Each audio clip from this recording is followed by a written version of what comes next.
A bit different. Hi everybody, Mark Geary for the Geek Pridecast on this Sunday evening. Tonight we have a gaggle of geeks, starting with Peter Ray Allison. Hey, how you doing? Daniel Delargy. Hey, yep. Laura Benson. Hi guys. Mark Kenty. Hello. And Jonjo Cosgrove. Good evening, everyone. Right, lady and gents, what have you been doing this week? What's up? What's been up? Well, based off Jonjo's recommendation, I ended up watching the new Terminator. And you know what? Really good. Really surprised. Really pleasantly surprised, and very, very unnerved by how good the young John Connor, Linda Hamilton text got. That was upsettingly good. I would not have been able to tell. I did say that first few minutes, I was so shocked that was all CGI. It goes to show you how far filmmaking has come, and you do see bits and pieces, but that shot, you couldn't tell. You would have thought that was actually shot back in the 90s. It was good. Yeah, absolutely unreal. And I have to say, like, Linda Hamilton was an absolute joy in the movie. She was really, really fun. Arnie coming back, it was nice. It didn't feel too like shoehorned in, like just like, oh, we're getting Arnie back. It felt like there was an actual plot reason for it. Gabrielle Luna was an actual creepy Terminator, and the rest of the cast did a fantastic job. It's just a shame that I was reading that apparently it did really bad at the box office, so there wasn't another one. But surprisingly good. Yeah, apparently the film had to make about $400 million to, be profitable and to help warrant a sequel, and it basically just a little over half of that. Yeah, and it's a shame because I think that the reason that a lot of people didn't see it, the reason I didn't see it in cinema, was because the last three was such shitholes. Yep. It was like, what's the point? Yeah, that was it. But it was honestly, it's great because it undoes all of the last three movies. It basically just goes, I don't know them. It's like great. I think any of these films, like the Predator franchise, Terminator franchise, and to an extent the Alien franchise, have not done too well with their sort of sequels.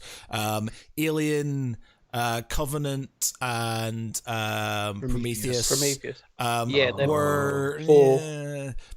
Covenant together. I'm a massive Aliens fan, and Prometheus and Covenant are not Aliens films as far as I'm concerned. Oh. Just they're terrible. Yeah. I will say I did like the Predators film. Yes. The one. Yes. The one Predators. Yeah. I thought it was really good. Completely underrated, and it just the bit in it where the Yakuza guy like shows off and sort of stands off against the Predator, like proper old school Japanese film style. I was like, that's epic. That's so good. And I thought that was done well in a way. They didn't. It was not overly parodied of the original sort of kind of films, but it sort of had a lot of sort of nods to the original films, which I thought was a really good idea. So yeah, it's a shame. Just so many of these franchises have just basically hurt us all too badly that we don't trust them anymore. Yeah, I think the only one to get a reboot that have had people interested in the franchise again is probably Transformers with Bumblebee. Not seen it yet, so I've heard good things. I've not heard it yet. Not seen it yet. Do it. It is great. Right, so anything else? Anybody else? What you've been up to? Well, just before the microphone was, I was saying about some of the rewatches been doing, and one of the box sets I picked up was Pushing Daisies, and that was a show that even Laura said, it was really good. It was a very entertaining show. The only problem was it suffered from terrible timing. The first season came on during the writer's strikes. Only 9 episodes were made. And then the second series got cut short because of viewing figures. And so basically what should have been at least 40-odd episodes was pretty much 22. But such great entertainment, a great heart to a show, and probably unlike anything I've ever watched. What was that? What was that series with Carl Urban, and he was a copper, and he had Almost Human. Almost Human. Don't get me started on Almost Human. I get so angry when I think about Almost Human. It was such a good show, and they firefighted it.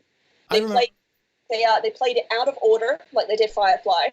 They changed the airing times, and they just basically did everything they could to ruin any potential viewing figures, and then they cancelled it for fucking Gotham. Oh man, it was good because I remember watching it and I watched the whole thing and I was like, "This is fucking brilliant."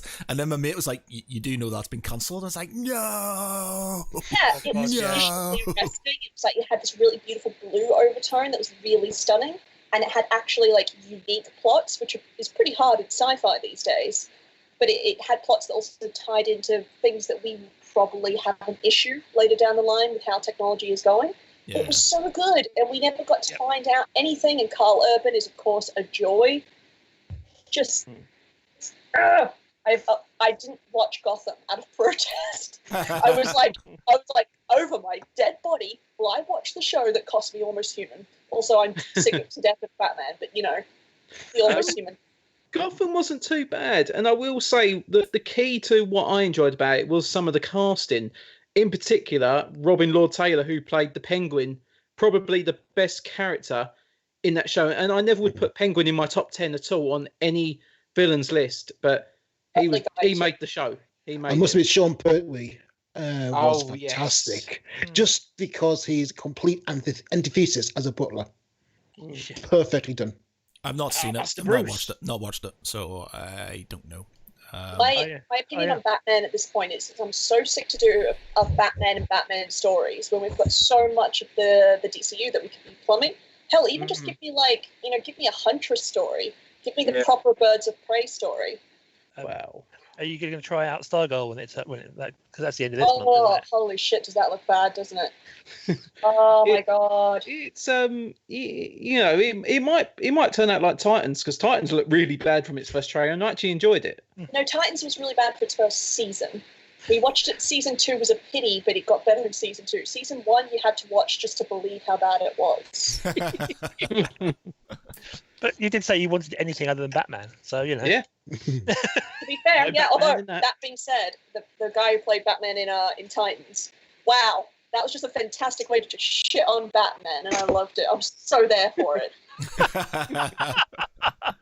Oh, poor Jorah Mormont. He deserved better. He tried so hard, and he just came off so hilariously The camp problem in is, that I show. think with that casting, he would have been good as Batman, but about 15 years ago. I think Ian Glenn is just a tad too old to be a believable Batman. If it was like Batman in terms of like Batman of the future, okay, you could kind of get away with that, but no, not as a current Batman who's apparently still kicking it with Superman and Wonder Woman. No. Yeah, it was really, really hard to believe that. He just didn't come across as someone who was still getting into the leather.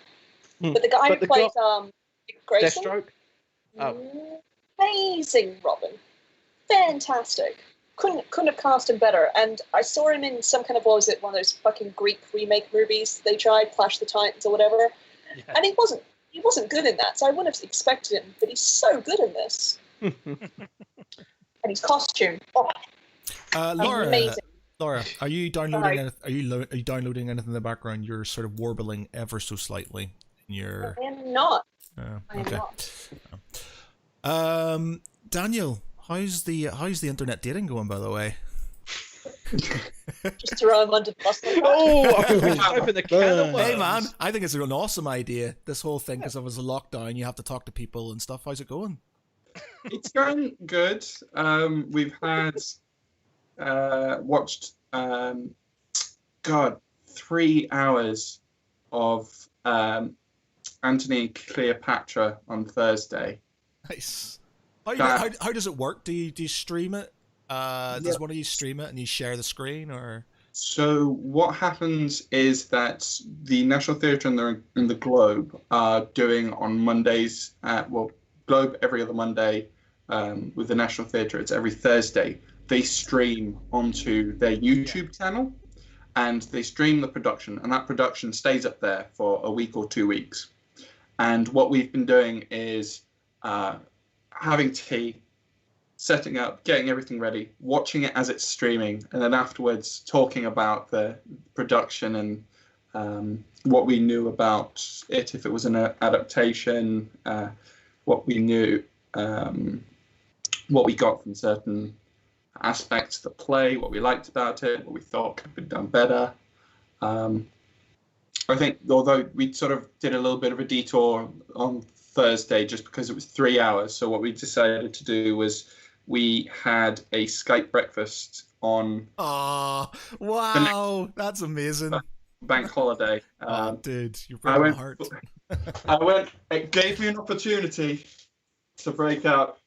For anybody who's listening to this, he's got like an apron that says "dinner is coming." Amazing, very good, man. Very good. You make me feel slightly sick because it's like how relationships should be, doing like wholesome things like that. You know, nothing like. We're trying to arrange like watching a Ghibli film over sort of like Netflix together and arranging various other things. Where one of the things actually we're thinking of doing is sort of like a hobby night, because I've been assembling the Warhammer stuff I've got for just tabletop sessions, and they're all Nighthaunt stuff, and I've got all the paints and whatnot. Haven't painted them yet, and so we've decided that one of the things we might try is just a night where we're chatting to each other and doing various bits and pieces. Oh, amazing. That's so hot. You should let her build something, like give her a range of different parts to pick from and let her create an absolutely awful or great statue that you have to put together. I thought you were talking about just sort of like send her a Lego thing, just like order That'd be great. You both have the same Lego set, so you can build it first. We've got some messages from Twitch here. We've got Lucifer Samael 66. Whose stream is this? Which one of you guys is Geek Pride? And the guy in the top left looks too pro to have only one viewer. Well, thank you, sir. Yes. Well, Geek Pride is all of us. I am the founder, but we are Geek Pride, and we try to be pro. And we've got more viewers. We're now streaming on Facebook, YouTube, and Twitch. So we've got more than the singular at this very moment in time. In fact, we might be in double digits. Huzzah! Hi everyone, thank you for joining us. He's not happy now because we didn't answer it. Lucifer, we did get, unfortunately there was somebody talking at the time, so we had to let him talk, then we could get to the chat. But anyway, Pete, what you been up to, man? Okay, I've been finishing off Tales from the Loop, that Amazon Prime series.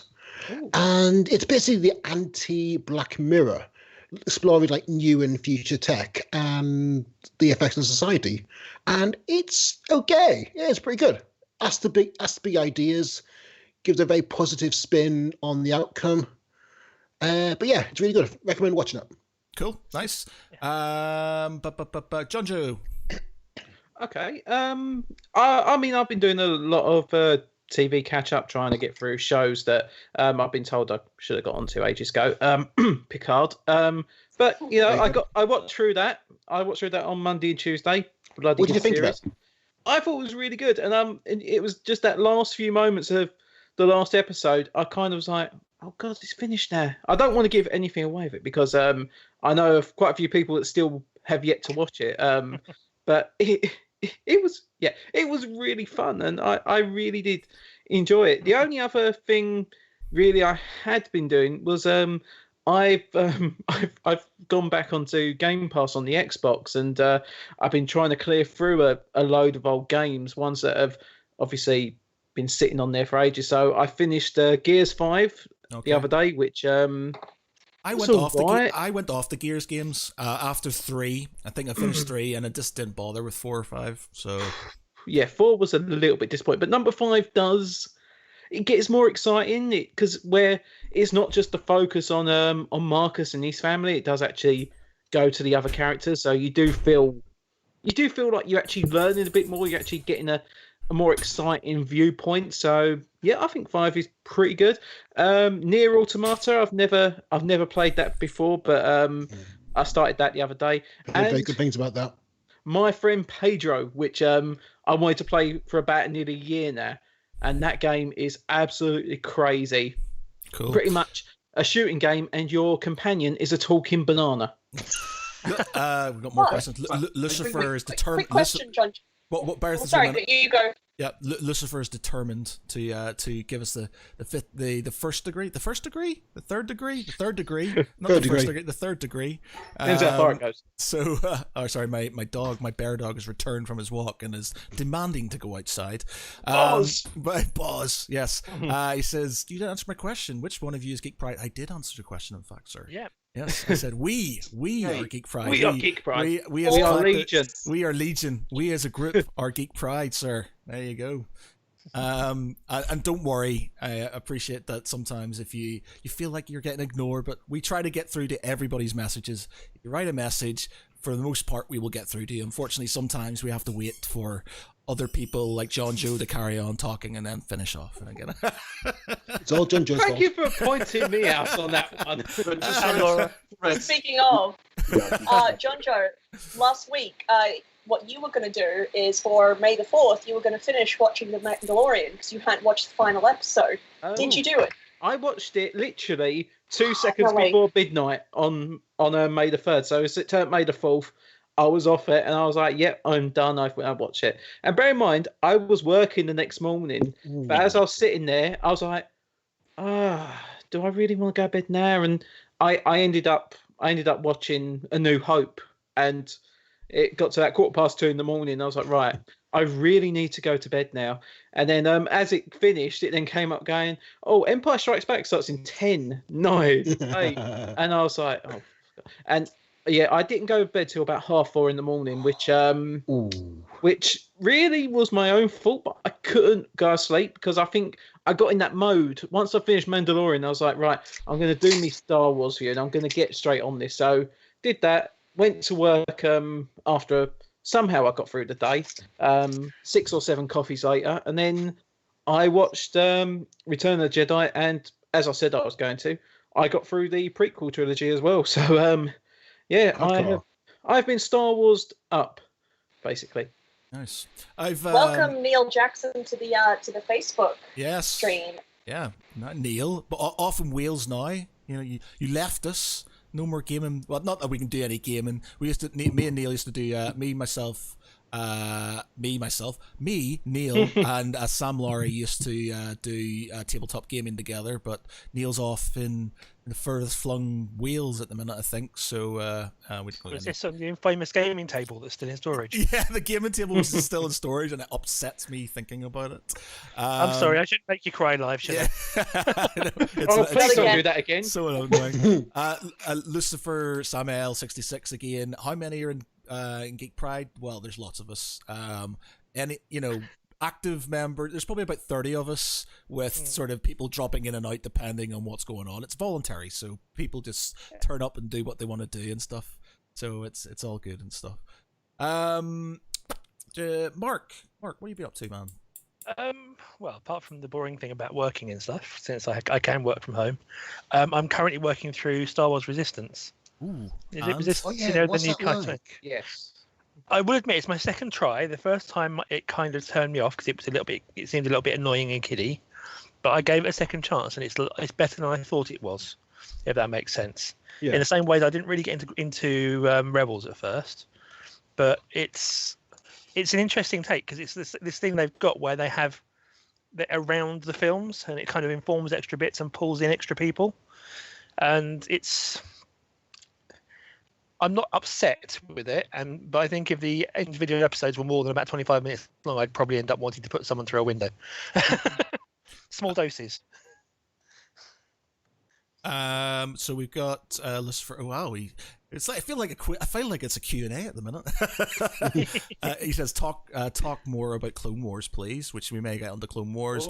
Yeah, Clone Wars is great. Oh god, yeah. Oh god. Before we do though, what do we all think about the recent news of Boba Fett joining the Mandalorian? I was very happy that it's.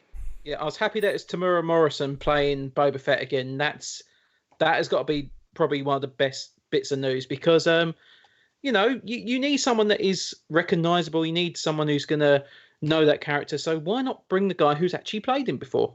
And he's a legacy. It's always nice to see a legacy. And if it's true what I've heard, apparently he's going to be playing Rex as well as I was going to say, Boba Fett. if we get Ahsoka, I want Rex because just way too cool. Yeah. Just slap a beard. Just slap a beard on you. I'm sorry if I was sort of typing, but did we? What the hell just happened there? There's like noises going on in the background. What the I hell? think that's another dig at me. What the hell was that? Something just happened. We just sort of got a thing, like a noise just appeared, and it like out of nowhere, like 1,000 voices that were suddenly silenced. I think it might have been a Twitch thing. Sorry, I think it might have been a Twitch thing. Unfortunately, it's not shown up, so I have no idea what's happened. So if you've done something on Twitch, please put it in the comments because I missed it. So yeah. So Mandalorian, what's his name? What's the guy who's playing? He's going to be playing Boba Fett in the Mandalorian. Tamura Morrison. Yeah. That's going to be good. That'll be good. Though there is the issue that it might take a bit of the focus off, obviously, the Mandalorian himself. If you've got one of the, the most well-known, though technically he's not a Mandalorian, is he? He's not. No, technically he's not a Mandalorian, is he? Boba Fett. No. He's a clone. It'd be kind of nice to see that kind of tackled in the show, wouldn't it? Because I mean, the Mandalorian Mando he's very proud of his heritage. He's very, it is part of who he is, and I would like to see if he's actually like offended by the idea of Boba Fett. Mm. Also, like, how does he take to him? Maybe he just absolutely hates him straight up. Yeah.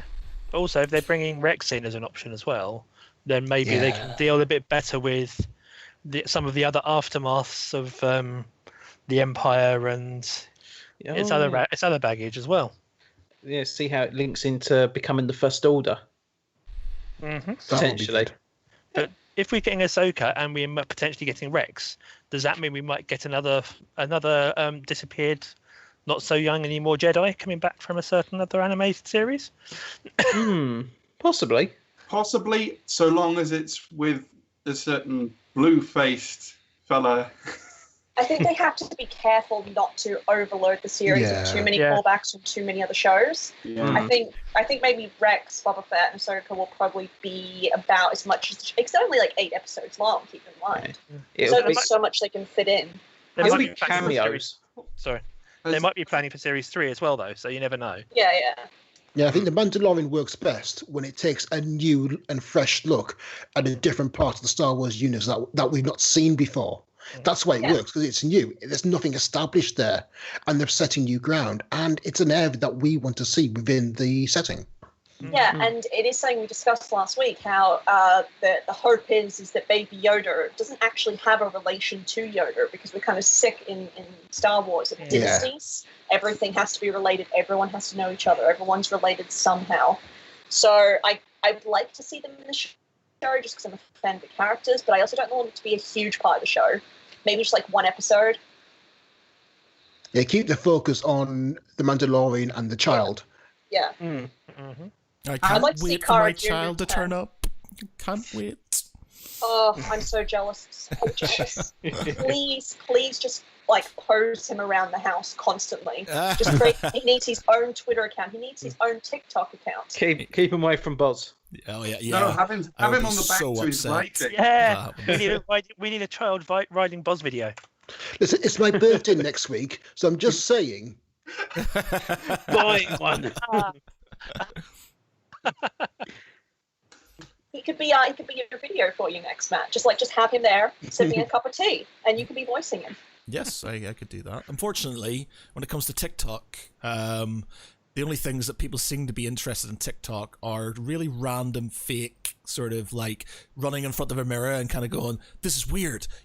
What color is this? What color is this? And then sort of, saying something that's in your mind, which works like 25% of the time.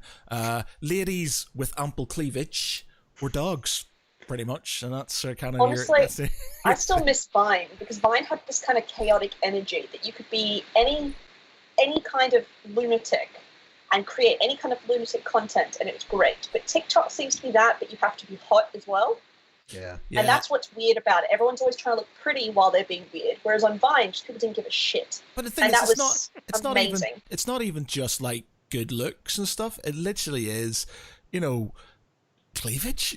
And it's like, Yeah. like my girlfriend is an attractive girl, and she's got her own TikTok and barely gets any views. I just don't understand. But as soon as she did a video where there was she mistakenly had a bit of sort of cleavage showing in something like 20,000 views and stuff, whereas the other ones where it's like all like just her fashion and her makeup and things, nothing whatsoever. And it's just like, and she refuses to go down that line, and it's just the like internet. yeah. Boobies or nothing. Yeah, and it's just like I spent my like first time I did TikTok because we were obviously locked down. You're bored, so I did like this Ron Burgundy thing. So it's all do you know who I am? And I just that one. That's the party at the start, the pool party, and I spent ages doing that, and I was so impressed with it. And it just got no views whatsoever, even though it was bang on and hilarious and nothing. And then I just do a video of my dog getting fed, literally 250,000 views and over 10 likes, and it's just like, what the fuck is wrong with people? I don't understand. Yeah. I literally spent an entire night crafting this amazing video that I thought was hilarious, and then nothing, and then suddenly I do literally me feeding my dog, and it's got like 250,000 views. And it's just like, I'd love to sing the light bulb moment then when you just went, hang on, the dog. The dog. Yeah, like I said, my TikTok went from my TikTok / the band's TikTok to the Boz Show, basically. So it's just like the Boz Show, and that's all it is. It's just the dog. Every now and again, I throw in maybe a little bit of geek pride and stuff if I can get away with it, sort of like, and sort of orientate it towards dogs and go, oh yeah. So we kind of talk. So if we talk about dogs now and again, so we now dog pride. Is that it? Is that what you're saying? Right. Dog pride. I'm sure that's a brand of dog food. Does anyone watch Last Week Tonight with John Oliver? Yes, I do. Yeah, the most recent episode, they found out that a bunch of cats have been watching their show, so they decided to dedicate a cat version. So they did Last Cat Tonight, and they just did a 10-minute segment where they were like throwing cat toys at the screen, and they were like, honestly, we're just gonna lean into what you guys want. We like cats, you love us. Just watch our fucking show. And I was like, honestly, that's a nerd. I get you. Yeah, it's mad what people watch. That being said, I find myself watching some really random shit on there. Like, and it's weird because the way the algorithm works, it sort of, if you watch things for a certain amount of time, it goes, oh, he likes that, we'll watch that. So I'm literally got videos of people in India and in Vietnam and stuff building things because I kind of want to see what they're building. So that's all I'm getting. And because obviously I'm an atheist, I sort of watch the religious things now and again. And so I've got all these fundamentalist Christian things popping up, like trying to convert me. And I'm like, no, I just want to watch the other stuff. I don't want to watch this. So I've just got some really random stuff. And then obviously interspersed with dog stuff. So it's literally dogs, and then people building stuff, food stuff. I quite like the food things as well. So yeah, building. I love the ones that show them making something food wise. Yeah. And at first you're like, okay, I get what's going on here, and then it just gets to a point where you're like, Jesus Christ, they're going to kill themselves. What the hell are they creating? I made Oreo fudge, and it's like pure sugar. So it's literally like 3 ingredients, and it's condensed milk, white chocolate, and crushed Oreos, and that's it. And you jam all that shit together and you put it in the fridge, and it's awesome. But it's like pure sugar. You're like literally going to give yourself a heart attack with that. I saw this video the other day. Sorry. So I saw this video the other day, which like the guy, like every time he finished doing a segment, you thought that's it, that's a meal, and then he'd do something more to it. So he was like, he made a pie, and then he breaded and fried the pie, and then he put pizza toppings on and cooked the pie, fried pizza thing, and it just got worse and worse and worse. And eventually, someone made what he did. It was like 90 pound worth of ingredients, and they made it, and their only comment was, I have never regretted anything so much in my life. Don't ask me about this ever again. There's one that I've seen a few times come up. It's a guy in Scotland where he basically just takes any food and he fries it. His tagline is basically But what I want to know is, does it fry? And then, it'd take like McDonald's, you'll get Pizza Hut, you'll get whatever, like dip it in the batter, fry it, and then you'll rate it. It'll go like, yeah, it's good, or no, it's bad. And it shouldn't be, but it's actually quite interesting watch when you see some of the stuff that gets prepared. That sounds like a Will It Blend. Is that channel still exists? My God, I remember think it's that. Still there, yeah, I think it's still out there. But I don't think they do as much. Still not had a battered Mars bar yet. Still not yes. No. It's not nice. Oh God. Now, one of my friends has discovered these videos of the people that make like the clocks and stuff out of chocolate. Where they I don't know if you've ever seen them. And they have all different effects, and they like carve and sculpt chocolate into like tables and clocks and. Yeah, I've seen some of those. They're incredible, and you just think. I could do that. I don't know if they had that here, but in Australia they used to run a Cadbury ad, and it used to be like, wouldn't it be nice if the world was Cadbury? And everything in the world was made out of chocolates. This guy's just walking down the street, he takes like a bite out of the fence and then a bite out of like a dog. Yeah. And every time I see these like furniture made out of chocolate things, I'm like, oh my God. But wouldn't it be nice if the world was made of Cadbury? You see them like making like marble effects out of chocolate, and like using lathes and things like that. I think there's one where they built like an office building, like a tower building, like the Empire State Building, and they're like doing like all the lace work and machining in all the window lines and everything else, and it ends up like about 8 foot tall, and it's like the walls are like a quarter of an inch thick of chocolate. How do you bring yourself to take the first bite? That's what I always wonder. It's such an art piece. What upsets me about that is that people can make out of chocolate things I can just about make out of model kits. It's just annoying. It's just like, wait a minute, you're making that shit out of chocolate? If I find somebody who makes a Space Marine out of chocolate and paints it better than I can, I'm going to be very, very upset. That's YouTube. Someone find us that exact video, please. So, Matt, I have to ask, with your habit of buying feasibly expensive things, have you had a package from Bandai this week? No, that had something Space Marine inside it. Or did you back off? No, I wanted to, but I didn't. I found, like, man, seriously, and it's not funny. It's like, it's an addiction. It's like, it's like my credit cards just take an absolute battering, and all the money I got from selling my house, it's like going, it's like, I'm not going to have a house. I'm just going to have lots of collectibles to live in. Ever since people have started unboxing those, I've been watching your timeline going, come on, in a minute. In a minute. I wanted one, but I didn't get one. I have 3 things from Sideshow. 4 things from Sideshow Collectibles that turn up in the space of the next year. So I've got the Aliens Pulse Rifle. Oh, nice! Oh. And it was me. I was fighting because there's an airsoft version of it, and I was like, do I get the airsoft version, or do I get the replica one with the stand and everything? So I went for that because it had the magic words. It had limited edition on it. All right. So, and I'm a sucker. If somebody says limited edition, I'm all over that shit. I'm just like, yeah, all right. I've got a because I've got like a limited edition Tinkerbell statue from Sideshow's collection. I'm getting like a Cinderella type one where she's like changing into Cinderella, which is, it's not very manly, but they're cool statues. Very, very nice artwork and stuff. I'm getting obviously The Child, which will turn up in August, I think. And this is the most gross and obscene thing I'm going to get, and I'm getting the Hulkbuster as well. Nice.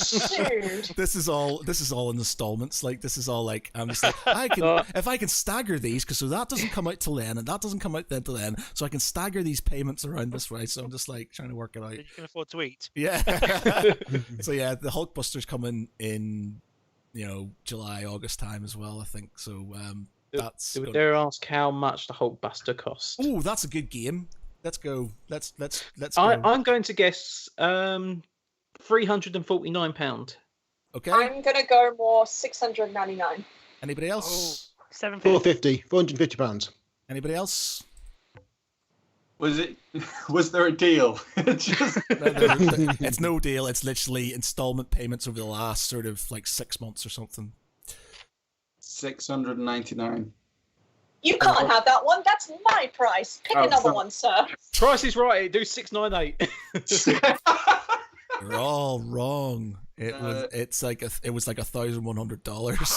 I was about to say 1,000. It was closest. Oh my 750, it was god! closest. Yeah, it's massive. It's like it can put an Iron Man inside it. It's like, did you ever watch that video I made ages ago where I bought a really cheap knockoff Iron Hulkbuster, and it turned out to be this really like this sort of Chinese knockoff, which was like this size, and it was like completely not what it said it was going to be. Well, that has irked me for many years, and this thing's been sitting here going, you could get the this one. This is a new version.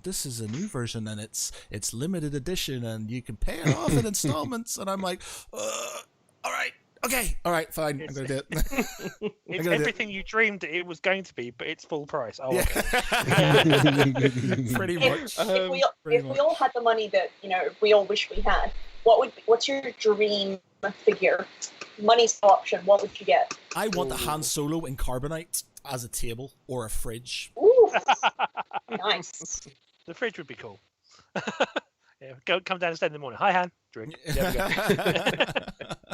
But then you need to get the R2D2 waiter with these little waiter drinks.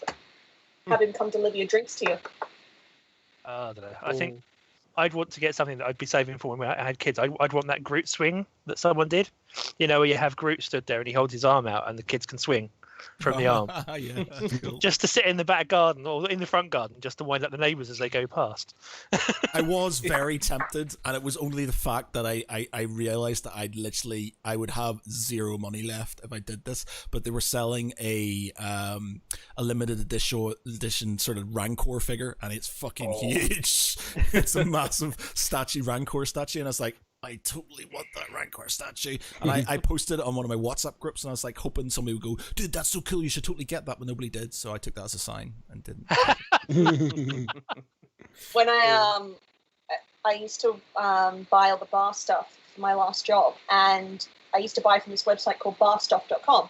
Has everything you'd normally expect for a bar, and then for no apparent reason, like a 1-story high 20 grand T-Rex statue. I would if I had enough money. If money was no object, I'd just buy random shit like that. Yeah. It's a T-Rex. I would have a Stargate. Yeah. For my backyard. Yeah. Nice. And let like old foliage grow up around it, like it was on a planet that had been avoided for a long time. That's a good I was idea. like discovering like an old Stargate, and I could kind of sell it under the table as being like, oh yeah, it's just an architectural ring thing. You can activate it now and again to piss, to really freak out the kids. Oh my god, somebody's coming through. Good. I saw someone had done a pool, but they'd actually framed it as a Stargate. And Yeah. And then someone was like, you'd absolutely have to go and buy like a stick of dynamite just to freak people out. That was a good idea. Just don't wear back. Whoosh. That would work. I'd want a pair of replica sentry guns from Aliens on the front gate of my house. Just rotate back and forth, and if I was feeling malicious, have like water pistols in it as well. And if you were really getting annoyed with the kids, you'd piss in it and let them go. That too. Gary, just take it to the next step. I'd love to have either a Batmobile, Tim Burton era, or DeLorean full-on flux capacitor. Wish you could drive that. Speaking of cars, Kit. Right, okay. It's interesting because I don't know. So obviously the person who says the Infinity Gauntlet, just sort of like either the one from Endgame where it's Iron Man's, or like the one from. I like how you switched hand to hand. One is Iron Man. You can have two. You can have two. But I think if I had enough money and would just go, yeah, take it. Something which is gorgeous, and I have been dreaming about getting the Del Toro Cabinet of Curiosities, the limited edition version. Oh, right. So like the Cabinet of Curiosities itself is a book which has all of his sort of design notes for all his monster work back in 2013. Nice. but the limited edition work comes in an actual cabinet. Ah, amazing. I was hoping that. I was like, what, a book? No cabinets? Yeah, the cabinets are full of props from his various films. You've got all this stuff from Hellboy and Pan's Labyrinth, and just it's got secret compartments in it. All about the secret compartments. I love merchandise that can kind of roll into being a real life usage thing, or that just really ties well into its original license. Like I have Star Trek 2009, and the disc lives in the ship's hull. Oh wow! And I wish they did more kind of stuff like that, that tied in. Because I would buy so much. I already buy too much, but I would buy so much more shit if like my DVDs came in figures. Yeah, I'm a sucker for collectibles. The only thing that sort of slightly upsets me is that all of this stuff, I'm gonna have all these things if I don't have to sell it because I'm homeless, because I've spent all my money on things like this. But when I die, one of my bastard children is gonna look at this stuff and go, I'm not interested in this, and this is going to sell it. So that collection's for nothing. I'm gonna have to put a thing in my will or something, and make sure that they keep it, and they gotta keep it, or else. Or say, mine's getting buried with me, ancient Egyptian style. Yeah. Pharaoh, I'm getting buried with my shit. I want everyone. I want a tomb. I want to bury me all this shit. You've basically I want a tomb with a Stargate on the front. This is what I bought it for. You don't sell it for anything less than 1.5. That. Yeah, exactly. So I might kind of go. You've got two options here. Your first option is you keep this shit and you look after it and you display it. The second option is it comes with me when I die. And that's it. There's no selling this stuff unless like you literally get offered 10 times what it's worth or whatever. It's collectible. It's not for selling. It's for keeping in boxes on shelves so you can look at and go, ooh, I've spent way too much money and feel guilty about it. Yeah, The sad thing about it is that you see that a lot. Like if you're part of any collectors group, you'll see every once in a while a post come up. They'll just be like, oh, I came across an aunt today that has got rid of all of her child's collectible stuff and sold it for $5, and you're just like, oh my god, no. My mother once sold all of my Phantom comics from the first edition. From the first edition mint, there was about 80 of these comics. She sold them for 40 quid at a garage sale while I was out. Oh god. My mum gave all my Star Wars figures, my old school ones, to my friend who denies it to this very day, but she gave them to him. So I came home one day and my closet full of Star Wars figures that I've been collecting and playing with since like day dot had gone, disappeared, no longer. Oh, you don't play with those anymore. I've given them to the kids down the street. You what? You did what with my Star Wars figures? The betrayal. Yeah, all my toys got passed on to my nephews because they were. Oh, apparently they were. I didn't need to play with toys anymore. So like my Transformers and my Action Force stuff and my Star Wars stuff and everything gone. I see. Asked a lot. I think that's I have why to I justify everything that I've got. When my partner looks at stuff like the lightsabers or the swords or even the Negan's baseball bat or even the figurine, she goes, "Do you really need these things?" I go, "Well, yeah, I like them." She went, "You need to grow up at some point." I said, "I have grown up. That's why I have this shit. I wouldn't be able to afford it if I was still a kid." Yes, that's true. No, you've grown old. You're just not yet grown up. That's the way I look at it. But the thing as well, the way I look at it is if you look at a lot of the older generation, they did things like collect fucking those porcelain statues you see in every jewelry store. Those ugly ass things. My mother has got so many of them, and they get moved. Every time we move, they get moved in boxes. She keeps all the boxes, and I'm like, it's the same thing. It's the same goddamn thing. Yep. Yeah, my mum used to have the little cottages, the Lilliput Lane things. Yes. The only thing she ever wanted, because she was impossible to buy for, so just get me another one of those, and it would be like, I don't know, it would have like a little bit of different ivy on the front of it, or it'd have an extra chimney, or it would be reversed. It would be the mirror image of one, but it was different, and she was happy. I think that's what people don't understand is that human nature is we will collect and be nerds about something in some way, regardless of the medium. Whether you're a sports fan, whether you like little English cottages made out of crystal for some reason, would do like those really, really creepy dolls doing like ballerina shit that are in every jewelry store. Don't know who actually buys, yet somehow they're there every time. Well, so my Like, we're all granny, going to find these things. yeah, my granny used to collect like little crystal sort of like figurines and stuff, and she had like Swarovski. this. Yes, yeah. Well, I think it might have been, but it was like literal like these. There was thousands of them, and she had she had cabinets of this stuff, and like and like I when she died, and I feel bad, like, that it was sold, that stuff was sold, but it was just like, it was thousands and thousands of pounds worth of like collectible sort of glassware and stuff, and it's just like, she spent ages sort of collecting that stuff. I kind of, at the time, because I wasn't sort of, I was quite young, so I wasn't sort of thinking about it, but, I kind of wish I'd, given it a bit more respect, and like, not that I sold it was my parents and stuff, but, giving it a bit more respect than it was probably. I think it's difficult because you could end up owning just generations and generations of collections. Yeah. But I think a good way to do it is to kind of look at saying, and go, what was the kind of one or two pieces that really meant the most to that person? Yeah. Keep that in the family, and then move the other things along to other people. What defined them as a person? Yeah, or what was, maybe they had a fun, like my mother has this glass cockatiel. It's the most ugly thing ever, and this thing is honestly, it will outlive all of us. We have dropped it on so many things, and it breaks what we drop it on.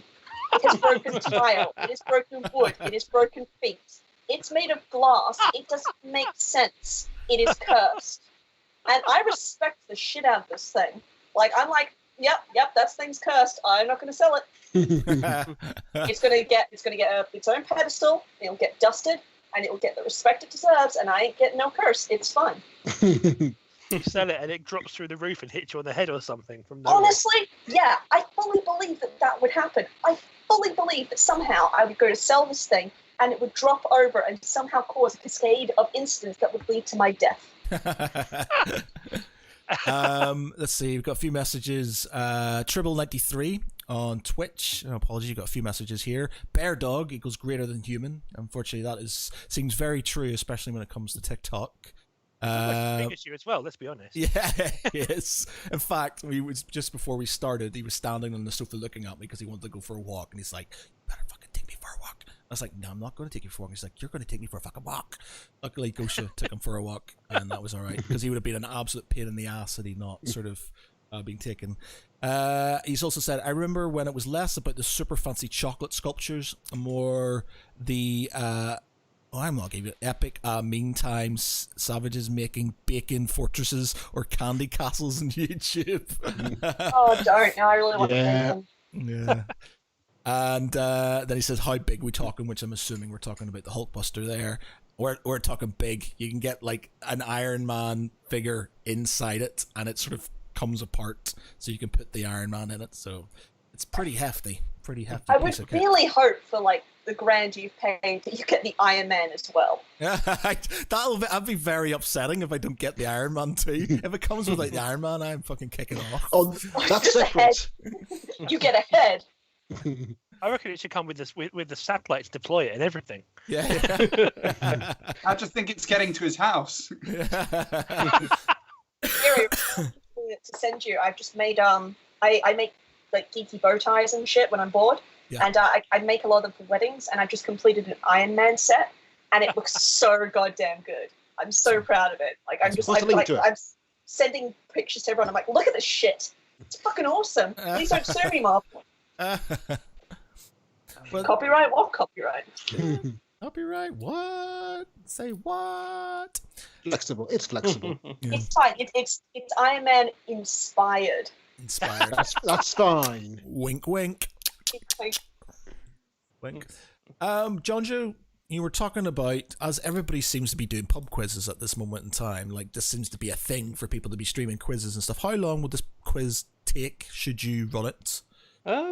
So about 10 minutes, if 10 that. Minutes? All right, okay. Well, okay. Towards the end of the podcast, when we have 10 minutes to go, we might throw in a pub quiz for everybody, just because we used to do quizzes, and why not? Well, yeah. Before everything obviously went to hell, I did do a weekly quiz, and in the last few weeks, I've decided to make it an online quiz, which has been quite good. It's been quite nice to get people that I know, haven't spoke to for a while, coming joining in. People that I've not met before coming in and do it. Even people from America who probably don't even understand half the questions I'm asking. It's quite fun. But obviously tonight it's similar kind of thing. I've got 10 questions for you, but these are a little bit more around the geeky area, surprisingly. Bit geekier than what I'd normally do in a quiz. So Know your audience. Yeah, exactly. We've got exactly. You've got Mark Hughes, who used to do some stuff for us. He's got his own online pub quiz type thing going on. Seems to be doing quite well. So congratulations to him. For the life of me, I can't remember even what it's called, but yeah, that's not me being like, I'm not going to promote your shit on my product, but I can't remember what it's called. It's on YouTube. Mark Hughes is the guy, and yeah, you can check it out. It's quite good. Laura Hill said I should call my Iron Man bow tie a galvanized gent bow tie. Ooh, I like and that. I love it. Yeah, I like that. That's good. The best version I've seen of that was a rip-off Aladdin costume. It's called Alad in a costume. Oh. Which honestly, I would buy the shit out of that. Galvanized gent bow tie. Thank you, Laura Hill. I'm definitely going to use that, and I will not credit you. I'm sorry. I'm going to go off on a massive tangent here, but it's just sort of something that's being on my mind. I'm watching Catfish again at the moment in time, simply because my girlfriend. You're in lockdown and you're bored. Yeah, and me and my girlfriend watched the film. Like, I've seen it before, but she hadn't. So I watched the film, and then I was like, "Oh, there's a series. You should watch this as well." And we watched it, and it's like, my God, man, some serious car crashes going on in there. Like, and it's just like, how can I know you want to know, you want to believe what you want to believe, and you just don't want to sort of believe that this person's fake. But fuck me. It's like some of the shit people are coming off with and what they're doing, and it's just like, it's insane. Absolutely batshit insane. Well, I once catfished a guy when I was like 14. You catfished somebody? Yeah, okay, so here's the story. This guy I met him like once at a party, and he goes on and he starts telling all my friends that we've known each other for 9 months and nearly dated, and this whole story, and I'm like, I've not even met you before. And I wanted to prove that he was full of shit. So I went and found a random girl's photo on the internet, made an account for her. Her name was like Sarah Smith or something, and had her added to a group chat with him and all the other guys. And I was like, oh my God, it's so good to see you. It's been ages. And he was like, oh, I've missed you so much. And it didn't matter what I said to Sarah. He was like, oh, I remember that. And this went on for like 3 weeks. I was like, what? How far can I push it that he'll eventually be like, actually, do I know you? The photo I got was like a girl from Spain. Like, I could not have made this any other way, but no. At no point did he ever go, actually, I don't know this person. And I was like, oh, remember that time you met my mother? She still asks about you, man. And he was like, oh, your mum was great. Insane. So that's the closest I've ever gotten to catfishing someone. I got catfished twice. Once when I was like super young. Like, we're talking like what is CompuServe, instant the messenger you used to get. Oh my God. What was it called? What was that messenger called that you had? I was literally just chat rooms and stuff, and you go in the chat rooms. I can't remember. It was before Microsoft Messenger and stuff as well. But one of those, and it turned out like I'm this like young teenager, and suddenly this hot girl sending me like sort of semi-clad pictures of herself, and I'm like, I'm totally scored here. This is the best thing that's ever happened to me in my life. Turns out it was just one of my mates in school taking a piss, and I thought that was not very funny. And the second time, it was, I was seeing this girl, and she had this crazy fucking ex, and he would literally stalk her, and then he added me, and I can't remember how he added me, but it was on my Facebook, and I added it, and he started sending me all these messages as this chick, and I was like, it's like, what the fuck's going on here? And then he started sending messages to the girl who I was seeing at the time, said, oh, he's talking to me and stuff, and I was like, and then she starts having a go at me, and I'm like, what the fuck is going on here? And it turns out that it was this crazy fucking guy who was literally, you know, stalking. He phoned me up as well. He phoned me up and stuff. Jeez. And saying like, you know, we could be best friends, you know, maybe I could come and see some of your gigs sometime, but you have to stay away from my ex-girlfriend and stuff. And I was just like, okay, you crazy motherfucker, I'm staying away from you. Yeah, he obviously wanted to get to know you a bit better. Yeah, so it's just like, unfortunately, that didn't work. Luckily, now she's married and stuff, and we're friends and stuff still now. But it's just at the time, I was just like, I am not dealing with this shit anymore, so I just left it. And my favorite thing is when you get people on the internet that are quite clearly bots. Or trying to get you in a scam, like, and they'll go along with whatever crazy shit you say back to them. And it can just be like a couple of hours worth of entertainment. Yeah. I once had this one guy being like, oh, where do you live? I can come marry you from India. And I'm like, I live on Earth, but I'm a Kryptonian. And I'm really still upset about my planet exploding. And he was like, that's rough. And I'm like, yeah, it's really rough. But, like, I fight crime and everything. And that's pretty cool. And he's like, that's so cool. And it didn't matter how stupid I got with this whole I am Supergirl thing. He was just like, yeah. So when are we going to get married? And I'm going to come from India. And I'm like, I don't know, man. I am so strong, I would pulverize your dick. He's like, that's amazing. He's like, that's what I'm looking for. man. Just like just very quickly, I've just noticed Daniel has changed his lineup, and I can see Shovel Knight standing proudly in the middle there. Yeah, what is that? You had BB-8. You had. Is that Twilight Princess Midna in the? Yeah. Ah. Shovel Knight, and then one of the loot gremlins from Diablo. That's what it is. The amiibo. Right, okay. And That's cool. And what number is your dice currently on? Rolled it before the stream. 20. There's no way you got a nat 20 for this podcast. Did you get a nat 20 for this podcast? I'll never tell. Not too bad, 14. 14's not too bad. That's a sort of moderate success right there, isn't it? Yeah, talking about D&D, I've spent the last 3 weeks building like this sort of big map thing. I did a stream of it, sort of like showing how, zooming in the parts of it.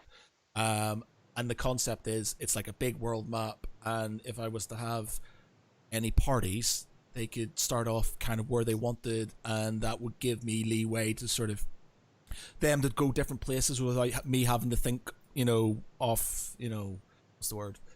Improvise. Yeah, improvise, yeah. So I basically have built as much as I could, and then when it comes to certain areas, I could build sort of regional type maps and things like that. So it's a thing called Incarnate, which is highly enjoyable and slightly addictive. I like building maps. It's really super nerdy, but it's a really cool thing to do. So I've been literally sitting there building I'm currently building a town. I'm literally just copying and pasting houses and putting trees down and stuff, and trying to make sure that the water line ties in with the water line of the map that I'm in and stuff. So I'm thinking about maybe doing some D&D at some point in time. So yeah, and I've got a really good idea for a one shot, and it's kind of going to be based sort of. There will be like combat in it, but it's not going to be combat heavy. It's going to be more about sort of something's happening and they've got to figure out, will they figure it out, sort of thing. And then if that works, I might sort of bounce into campaign of sorts, maybe a Geek Pride orientated campaign.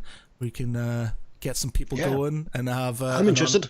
Yeah. So that'd be quite good. I'd be interested, but I'd be interested to ask this on stream.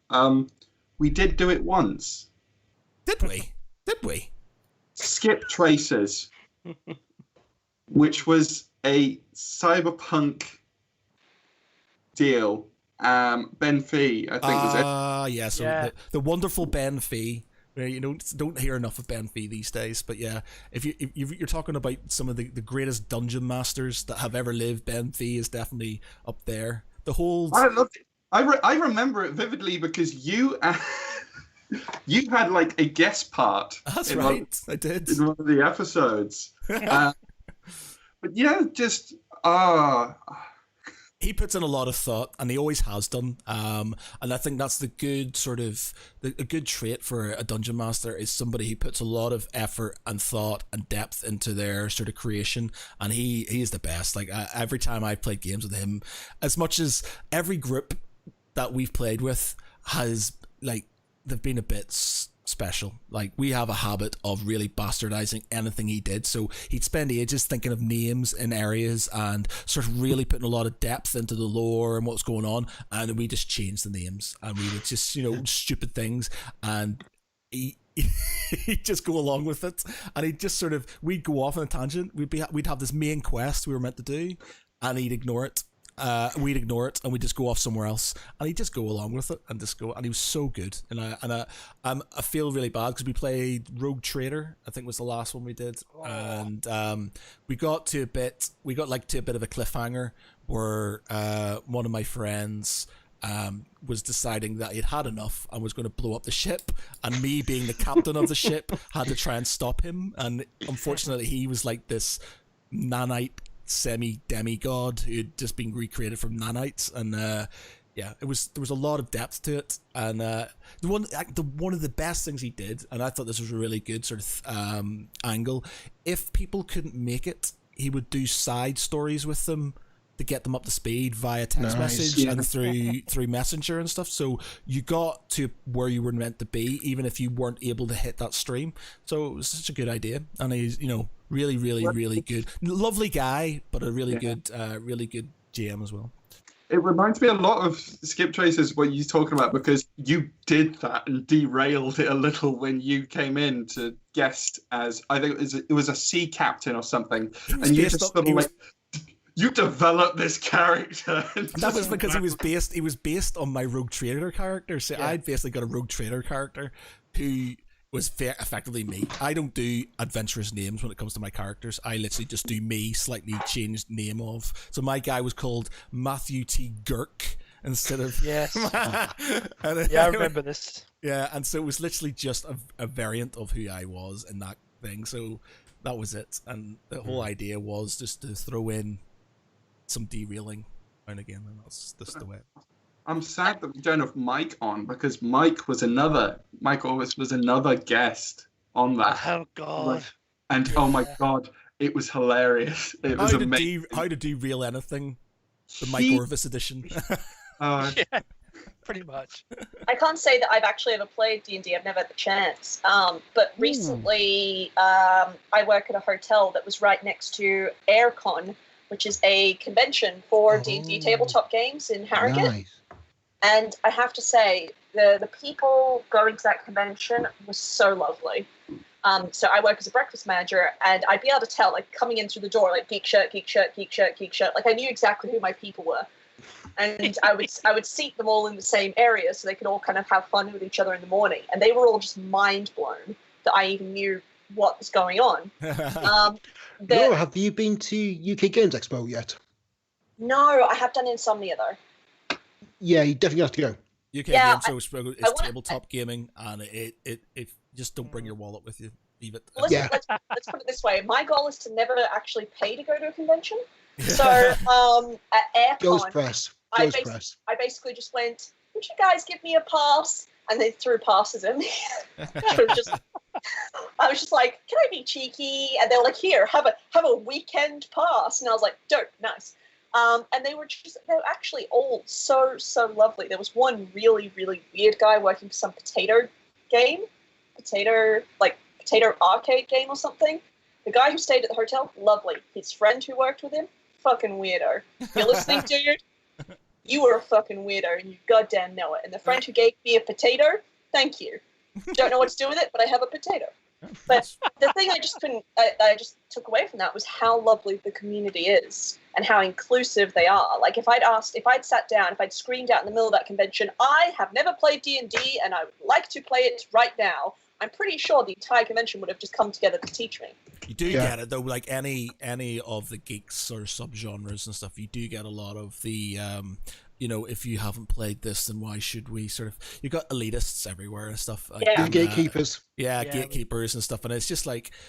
But I don't know if it was at this particular convention, but people were really welcoming. Also slightly baffled. They're like, "Didn't I just see you at breakfast?" I'm like, yeah. But I think it's also run by the same guys who run Thought Bubble, or that. That's really good. Yeah, which has now moved to the same venue in Harrogate, and I really recommend it. It's much better than the Leeds Leeds venue, which was getting ridiculously spread out and all over the place. But anyway, thank you for the free ticket, Aircon, and apparently you'll be back March 21st, 2021, so give me another free ticket. Well, if you've never played D&D before, I've not played in a very long time, and I wouldn't mind. So basically, I think the idea is I'll do the one shot. Yeah. If that works, and I feel like I can stomach doing being a games master, DM, dungeon master, I'll do a campaign. A Lord of Ceremonies. Say it again. A Lord of Ceremonies. A Lord of Ceremonies, yeah. If all else fails, I'll just bully Ben Fee into coming back and doing it. So see if he's still got like the original audio for Skip Traces, because I'd love to hear some of the old episodes that we did. I don't think know if I'm brave enough to listen to that. it's a shame. I think it's just like, you know, he's so potent. His semen's so potent. He was always getting his wife pregnant, so it's like he didn't have time to do stuff. It's just like every time I talk to him, it's like, what's going on, man?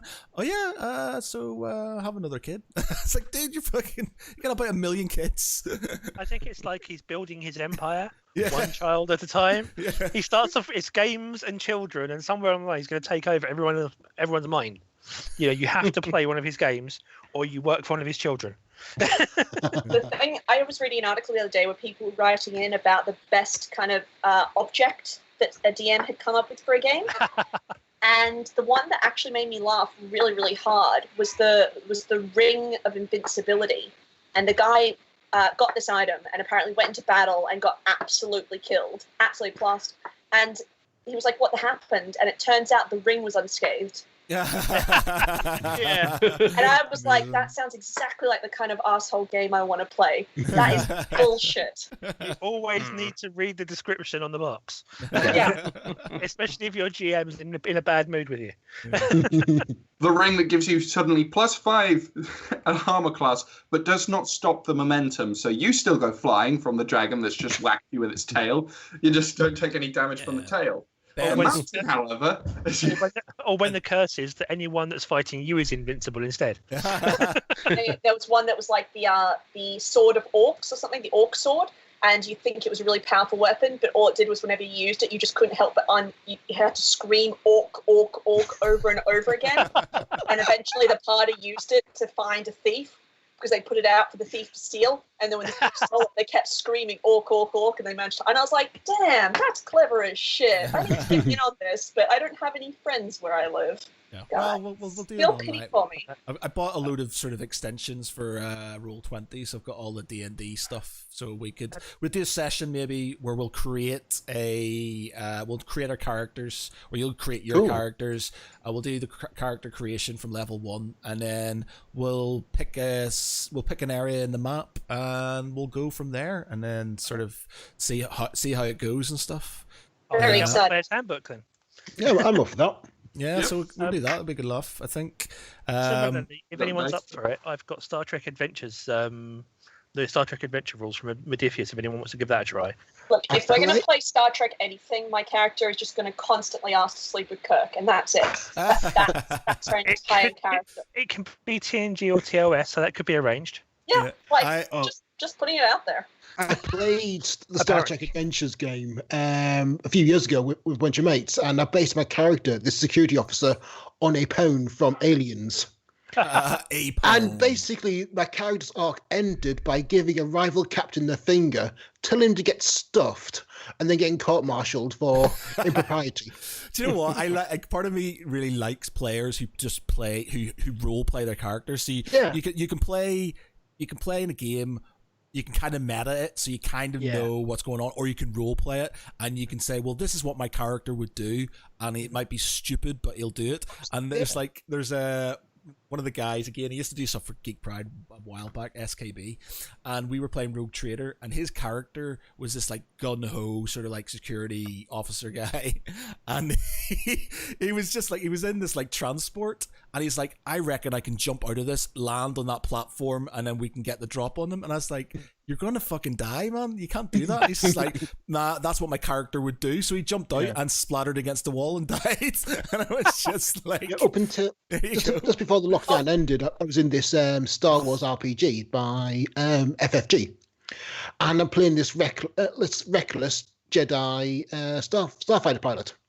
And the thing is, he's reckless. He'll do it. If things got a chance, he'll do it to the point where he will actually do a lone charge against an enemy fleet because I can do that. Yeah, I've got the force on my side. I think there has to be a sort of if you're in a group, you have to have a. Yeah. The thing with him was he had another character, so it was all right. But it's just like if you've got a group and you've got somebody who's literally just going to do stupid shit and it affects the rest of the group, then I think that's a bit sort of. You have to think about the consequences for the other players. Yeah. So I think you have to be, and I think that's the one thing from. My experience of like RPGs and sort of reading narrative online and watching some YouTube videos and stuff, you get people who all they're interested in is, themselves within the game, and they do stuff that affects everybody else, and it's just like, it's completely dick moves, and you're just like, what? Why do you need to be that guy? Like, I can't remember the name of the channel, but they basically, people send in stories, and the guy narrates the Dungeon and Dragons story. And there's ones where there's like these guys are like, pretending to be evil and stuff, and then being good, but then pretending we're actually evil, and then derailing things and like completely just screwing over the whole campaign and stuff. And then you got dungeon masters who are like refusing to do X, Y, and Z and stuff, and it's just God. yeah. I've he's going to roleplay Just before I forget, with the other characters. That's the thing. Yeah. Just a quick question. So, like, how much control do you have over who your character is? Whatever you want. I think you got to... Because, stay with me here. If we play the Star Trek one, I know exactly who I'm going to be, right? I am going to be one of Janeway and Paris's lizard abandoned children. My backstory is I'm an evolved human who's a lizard, and I was abandoned by my parents straight away on an alien planet, and then I ate everything on the planet. I can't guarantee it's that flexible. I'm going to have to think this all out and have another read-through now. Let's make this work, because those characters deserve their day in the sun. Yeah, I kind of want to coming on a rock in their little lizard forms. See, I've got like grand ambitions about what I want now, what my ambitions are, and what reality will be. They're completely different, but it's like I've got this concept of having a world where you could have multiple parties doing multiple things within it, and they could affect each other. And then there's this sort of increasing sort of. I've got a thing in the bottom, sort of like south east of the map, where there's like this corruption growing from the southeast, and sort of it's starting to engulf the rest of the land. And I had the idea that something very Tolkien there. Yeah, well, exactly, yeah. So there's a lot of sort of like, I've put in sort of references from The Witcher with like mage towers in specific areas for each things. Putting references to sort of Lord of the Rings, to Game of Thrones, all kinds of stuff that sort of, all the things everybody likes to sort of give it a bit of flesh out. But I was thinking, as time goes on, I was thinking if people aren't doing specific things, or maybe they're time wasting going off, think this could spread out and that could affect people. Or conversely, if you wanted to be a group, if you wanted to be the evil group, you could start off there, and that could be your thing. You're literally pushing through, doing evil things and spreading the corruption throughout the land that way, depending. This might be just my absolute love and adoration for killjoys, but could you do like a bounty hunter-esque thing where you give a contract and different groups have to go after the same person, but because the different groups have different strengths and things, they're going to have different like problems, and and if you don't get there first, there'll be like consequences. Nothing to say you can't do that within D&D. Yeah, I think it's just it's just gonna be complicated when you're sort of interacting different groups and stuff. Like I've got like this group, you guys have no problem being online and streaming. My other group, the guys who I do stuff with, they really do not want to stream stuff. So it's like trying to affect things, and then if you turn around to them and go, "Hey, so my online group that we stream with have decided that they're gonna hunt you." What? The what? So I'd have to sort of tie it in a different way. But in theory, you could do something like that. So I think it could work. It's just sort of, it's just down to, I have not played it in a long time, so I'd need to learn the rules again. And fifth edition has changed quite dramatically. Yeah, mine was the one we used to play. Would have been second edition, probably second. Jesus! The first D&D I ever played was the original Red Box edition. Oh, was it? Where you had fighter, cleric, mage, dwarf, and elf. What was was it? Because I had the red box edition, and then advanced D&D came out afterwards, which was like blue or something. So you had the red box and then the blue box. Yeah, so we had the red box. So it must have been first edition then. And so I was a cleric. I was always a cleric, and I loved it. Me and my brother used to play all the time. I see if I can get my brother on board, but we used to play it all the time. And then the guy who ran it moved house, so we didn't, we stopped playing D&D. Yeah, my GM moved to Australia. All right, okay. Damn Aussies, hey! It's that classic thing when you're kids. It was so cool, and then I was the other way around. I moved away. I had a bunch of friends that got me into role playing at the local library when I was still living in South London, and we were playing like Judge Dredd and D&D and stuff. And then we moved to Margate, and like I just totally and utterly lost that entire stream until I was about a teenager. Yeah, I think one of the reasons I think I am how I am is because I was super into all of that stuff. So I was into Warhammer 40,000 from day dot. Rogue Trader, I was on that. I remember my dad coming home for the first box of Marines, the first box of paints, Dungeons and Dragons. Sorry, say it again. RTBO ones. Yeah. I had the guy with the blasted shoulder, and he had like an injury. He's like this, and I had the how to paint box and stuff. And my first I had the red box, Dungeons and Dragons box. We were on that. We used to play every Saturday. Used to be a gaming day. Play Hero Quest, played Space Crusade, played Talisman. Every Saturday at my mate's house, and I got so into that. And then suddenly my friends down the road moved. And because my brother's a lot cooler than I am, was like off, chatting up girls, drinking and doing things like that, I had nobody to play with. Yeah. So when I hit like this, my sort of middle age, and I could afford these things, I was just buying all this shit and going, maybe people will play with me. Kinky. Yeah. Yes. Crazy. Yeah, for me, it was going to college.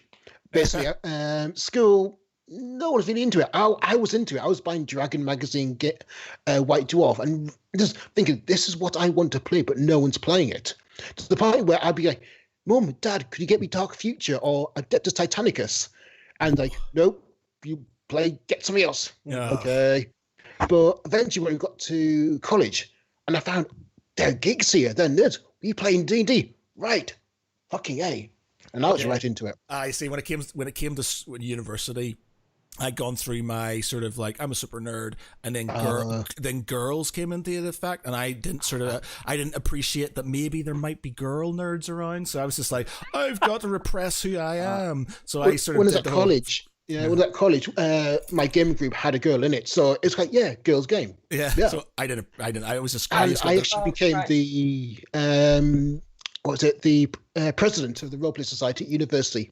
Well, see, I had my own. We had a group, a gaming group in university, but I got so hounded and literally the piss taken out of me from my friends for having this that I stopped doing it because I felt like shit. And I literally all I did was because we were all into heavy metal and things like that. So all we did was like drink, listen to heavy metal, and try and fail trying to get with girls, and that was it. And then it just got to the point. I think what had happened, it was like after university, and I was dating somebody, I had a job, I was sort of kind of stable. I was like, I don't need to fucking hide this shit anymore. And I remember sort of walking into Games Workshop, and the guy went, do you want another bag? Because they were all very mindful themselves that, people don't want to walk around with Games Workshop bags. I was like, no, man, just give me the Games Workshop bag. Got my Games Workshop bag, and I walked out like, this is who I am now. And that was it. And that was like a couple of weeks later I started Geek Pride. Yeah. Well, I wanted to get into D&D when I was when I was probably about 16. I used to visit this comic book shop that was cruelly up about 4 levels, stairs only. Mm-hmm. So you can imagine how much everyone loved that. And I was going up there for like my normal comic book collection kind of pickup day. And I remember I was browsing the stalls, and they had a back room for D&D. And I kind of went, oh, what's going on in there? And then I heard, and I swear to God this is real, I heard, girl. It's a girl. That's just wrong. And I was so freaked out by it. I was like, I ain't having nothing to do with these people. Because they were literally pointing, going, girl. It was like, what the fuck was happening? I think you did have a lot of sort of. Unfortunately, you had the very sort of the archetypal nerd who was, not good with any. They sort lack of social manners. Social manners. The thing is, I was not a hot teenager. Like, I would debate that I'm a hot adult either. It's all fake and goddamn makeup. But as a teenager, God, I was going through the most cringy goth phase. It was a whole thing. We all go through the cringy goth phase, dude. It eventually became spectacular, but at that particular point, it was not quite good. And I just remember thinking, this is the level for you guys? This is what's going to, break you? That you're a girl has walked into our comic book store, she walked past the counter with the dice. Holy shit! I'm going to go wank that later. And I was like, hi, I hate all of this, and I'm never coming back here. Yeah, well, that's it, isn't it? That's it. I mean, going back about a decade or so, that my other half wanted to go Christmas shopping for me, and went to a GW store, and the local GW store up in Guildford. You go into a door and it widens out at the back, so they have the cash desk as you come in the door. And she was Christmas shopping with two of the girls that work with her. She's a vet nurse, so she was about sort of in her mid-20s, and they're both about 19, 20.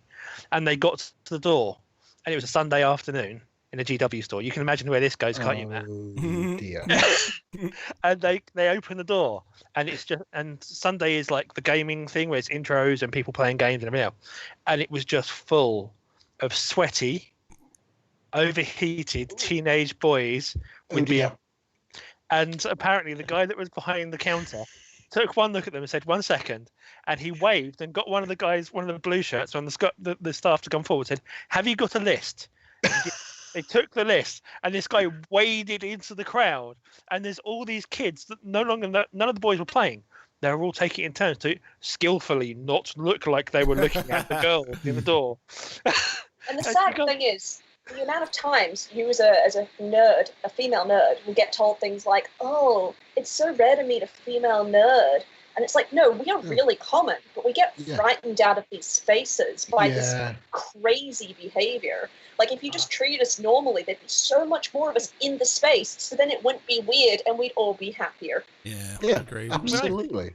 My first real experience of wargaming beyond playing around with stuff was when I was at college.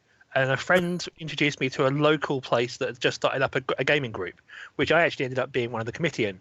But the first night I went there, one of the couples that helped to run it were actually a couple, and so there were female gamers already there, but they were but not just teenage female, but she was in her 20s, she was a lawyer, and they would do RPGs. So the first time as an adult I RPG'd was at their place with 3 or 4 friends, and so I actually had this good precedent of this understanding that you could both be a socially functioning adult and a female and still get gaming.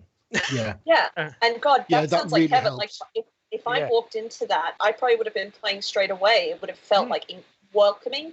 Whereas instead, there's these two things. There's this expectation that you're now a walking kind of oh, is she here to impress us for sex? Because there's this weird concept that we female nerds do this to impress nerd boys, yet at the same time, we only ever go for chads. It's this whole weird incel mindset. Yeah. But you end up with this kind of thing that if you become afraid to try, because if you fail, you don't fail because you're new, you fail because you're female. Yeah. So there was a video game bar in Australia called the Manor Bar, and they had video games on the wall so you could just go up and play. You never saw girls go up and play a new game, because if they did, there would always be some guy sat there to be you're just here for the drinks, right? Or I guess there's always some comment that you suck because of your gender, rather than just sucking because I've never played this game before, because no one has played every fucking game in the planet. And not everyone's got the privilege of maybe being able to afford these game systems. And that can be really frustrating as a female nerd to kind of be able to just enjoy something without the pressure of, oh, I still have it. I go to Star Trek conventions to this day. I filmed an ad for Sci-Fi for Star Trek's anniversary, right? Mm-hmm. I am there with 7 other geeks for the Star Trek anniversary for an ad for Sci-Fi. It could be not any more geekier. And this guy dressed as Picard says to me, well, so why are you here? And I went, I'm a Star Trek fan. He said, yeah, but you're obviously not a Star Trek fan. You're a model they've hired. So, what are they paying you? And I'm like, why would you think that? And he's like, because you can't say the full space, the final frontier. And I'm like, I can't say it word for word, immaculately, in a room by myself with 30 guys watching me in a camera without messing it up because I'm nervous.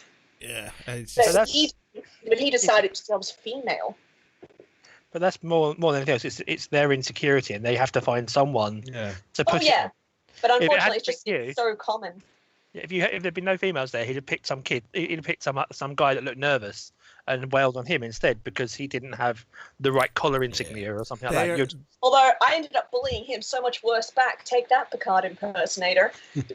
Because he was like, they were like, what's your favorite episode? He was like, an episode 109 where Picard does this, and he quoted it word for word. And I was like, nerd. I like it when Janeway and Tom Paris fuck as lizards. And he was like, he was just so undermined because he'd come in here with like, Star Trek is highbrow, and I'm Picard, and we are all highbrow here, and I'm over there like, lizard fucking. I just ruined this goddamn day. Oh, God. Still thinking of you.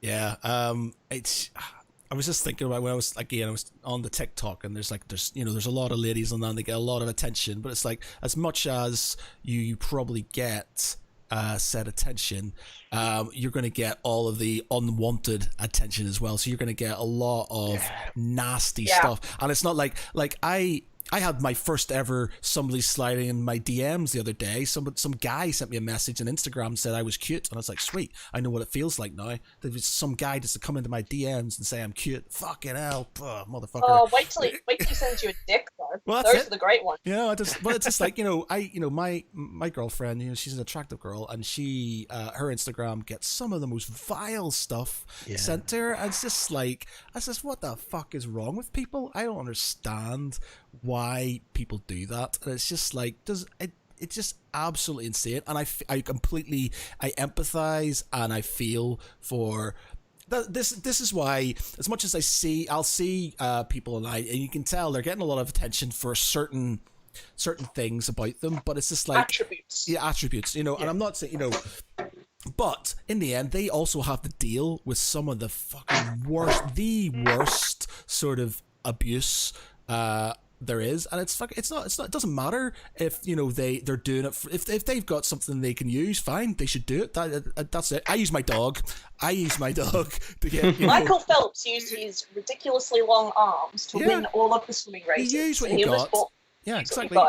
I have the best, weirdest guy in that aspect. Yeah. This guy is obsessed with one thing and one thing only: my Supergirl cosplay, my Supergirl cosplay shoots. Any photo I post as Supergirl, he will immediately post, love your feet. Thing is, my feet are never in the shot. Why not? Then he will try and role play with me. He sends me messages like, do you role play? And I'll be like, no. And he's like, great. So I had this role play idea. And I'm like, I do not role play. And he's like, well, what if I was like this villain and I was beating you up as Supergirl? And I'm like, okay, two things. I don't role play, but even if I did, you wouldn't be able to. I'm Supergirl. He's like, but what if I could? And he's like, but you can't. But again, just take this. Roll a d20. Yeah, honestly, this guy will just send me these messages constantly. He sends me increasingly more powerful DC villains and says, but what if I was this guy? What if we then role played where like I beat you up? And I'm like, you've got a really odd specific kink here, and I'm trying not to kink shame here, dude, but. And that's the thing I get in Supergirl, by the way. When I cosplay, guys will come up to me and ask to take photos where I am choking them. Yes. And a lot of the time, they lean into the choke. Hey, man, my mate who does Superman never gets that. It's just, well, in the end, I think you've got to use, you use what you want to use. If it gets you, I think, in the end, it doesn't matter what assets you have, be it talent, be it a nice rack, be it an awesome face, like this man right here. If you use someone's willing to give it. Yeah, you get just as long as as long as you're not taking advantage of someone who's not. As long as you're not taking advantage, essentially. So if someone is maybe poor, or maybe they're not able to fully understand what they're giving. Yeah, exactly. Exactly. Like, I know some people involved in the kink, the pay pig, was it kink, the financial domination. I know this one girl who does it, and she makes her pay pigs give financial statements to prove that she's not over draining them. you know. So like there could be a healthy way to do it. But So on the same note, though, if you want to give me free things, please give me free things. I have no shame anymore. But it's just like I think if you've got you've got a hook, you've got you've got something you can use to help your sort of brand forward, do it by all means. Do it. Get that hustle. Because in the end, I have respect for anybody who can have something like that, especially if they have to put up with so much vile shit and it's horrible. It's just like, who talks like that? It doesn't matter what they're doing. You have no right to talk to them like that, and it upsets me and stuff because I see things on TikTok and I go, fucking, they're ridiculous. That's I'm not going to follow, and I'll not follow it. But why just wade in and start sort of being that guy? It's just don't follow them and stuff. Don't. My very first UK convention was London MCM, and I had the biggest convention in Australia was about 25,000. So to go from 25,000 to 125,000, I was pretty nervous, and I was dressed as Elizabeth Bosnokovich from Tekken, and I had chainsaw arms, and I was very proud of this costume. It's very detailed, very immaculate. I was so excited to wear it. And the very first thing anyone said to me at that convention, a group of guys called me over, asked for a photo, and then looked me up and down and said, I bet you're looking to get laid in that tonight. And I just remember, like, my mood just dropped. And I just went from being excited to be part of this new community, this new country, this new thing, to just being like, why am I doing this again? Why do I put myself in these situations where I'm going to get this crap? Guys can be absolutely disgusting. I told them that...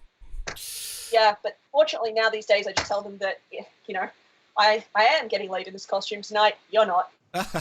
So, and then you moonwalk away. But it's a pretty debilitating part of being a female nerd trying to access these spaces. And that's why I think it's really important that you get nerds like you guys, that if you see that, you kind of call out these guys and be like, hey, no, why would you say that? Like, why do you think that's funny? Yeah. Why would you say like that? Because it puts them on the owner. It puts them on the back foot. And it shows that there are people that are willing to accept people into these spaces, regardless of gender or orientation, skin color, as long as we all kind of back each other up and point out when someone's being a shithead. I think this community can get a lot better than it currently is. Yeah, agreed. 100% agreed. A few messages. So Tribble93 said, golden rule of any game in any context, checked for fall damage. Agreed. Oh god, yes. Very much so. Yeah. With Skip Tracers, Ben had to do a separate one-off episode with me because whilst everyone else was getting captured, I decided to leg it out the window. And so he had to calculate full damage to make sure I was okay. And then we had a little adventure of me getting back to everyone. So yeah, full damage. It's a bugger. Yeah, all of it for Laura Hill on Facebook says, I'm assuming we're talking about the Star Trek one-off here. It says, I'll base mine on Zap Brannigan, hard and fast. And then this is amazing. So obviously she's talking about your experience with the feet guy. Strangle me with your feet. Oh my god, he probably would. That's the worst thing. I do hope he's not listening. Would if I give him half the opportunity. Oh, you know what? If he is, he knows damn well. Because half the time, because my friends wait for me to post photos of Supergirl, and then we take bets on how long before he appears. Because he's always there. And it's the fact that the feet aren't in the photo that's the weird part, I think. Like, it's all weird. But that's the thing I keep getting stuck on. If my feet are in the photo, that's fine. But he's just like, Supergirl's feet. They're not there. They're not in the shot. This is a selfie of my head. He has a functioning imagination, I suppose.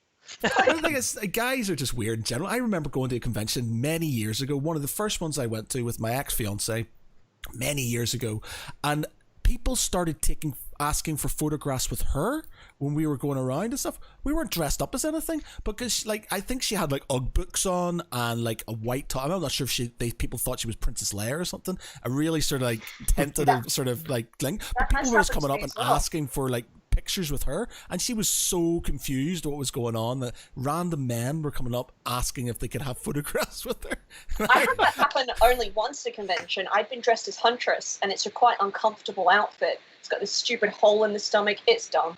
So I decided to get my shopping done and change into normal clothes for the last hour of the convention, where you can get like your best deals where people just don't want to have to pack it up again. Yeah.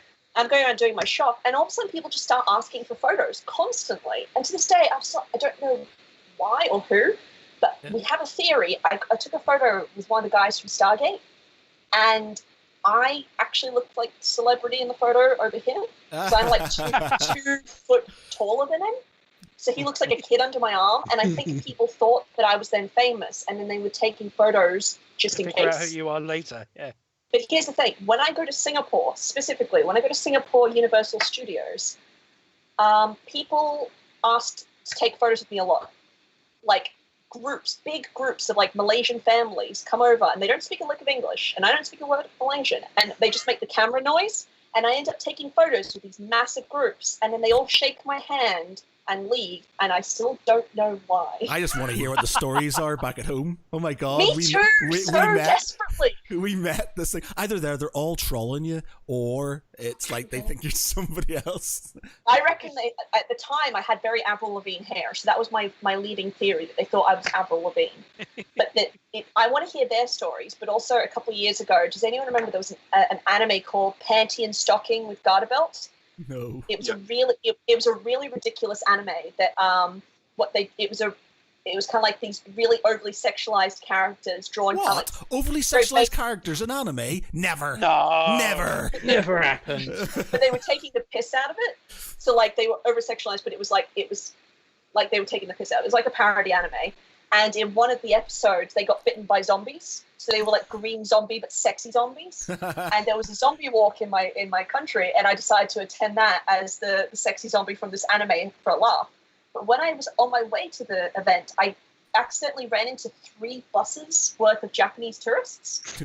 And they were like, holy shit, we have to have a photo with this slutty police zombie with a dildo as a baton.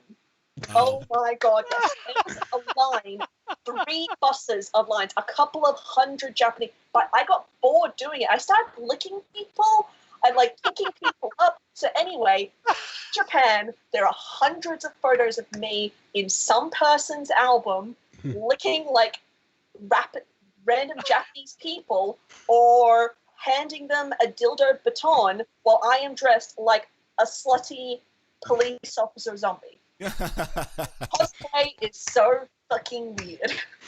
Yeah, it is. But yeah, I really want to know their story. Jonjo, I think it's time. Yes. I think it's time. Oh yes, let's do this. I think Right, it's time. So, but has for the last... everyone got a pen and paper to hand? Yes. Yes.